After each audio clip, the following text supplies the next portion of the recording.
নমস্কার বন্ধুরা, দেখো আশা করি তোমরা সবাই ভালো আছো। আমি ভালো আছি। তো দেখো আমি দোকানে যাচ্ছিলাম, তো দেখো মন্দিরে মনে পূজা হচ্ছে নাকি, কি সুন্দর লাইটিং করেছে। তো বেশি না, একটু ছোট করে একটু আমি একটা ব্লগ বানিয়ে নিলাম। দেখো খুব সুন্দর লাগছে দেখতে। দেখো হঠাৎ দেখলাম, আমি ভাবলাম যে একটু ভিডিও করে নিই। দেখো দেখো তো ভালো লাগলে অবশ্যই ভিডিওটা লাইক শেয়ার কমেন্ট করে দিবে। বাই, রাখছি, পরে দেখা যাবো তোমাদেরকে অন্য কিছু আরও।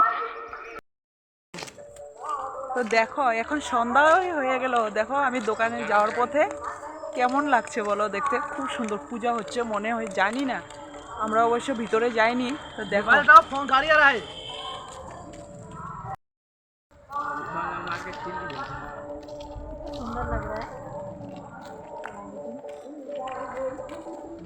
লাগে।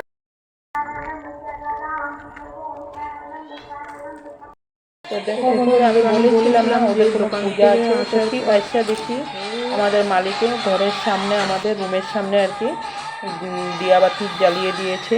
তো কি পূজা আছে ওদের ঠিক বলতে পারছি না। তো দীপাবলির মতো দেখো চারোদিকে ওরা দিয়াবাতি জ্বালিয়ে দিয়েছে। তো অবশ্যই ভিডিওটা ভালো যদি লাগে তোমাদের, তো অবশ্যই একটা লাইক শেয়ার কমেন্ট করে দিবে। Good night, by.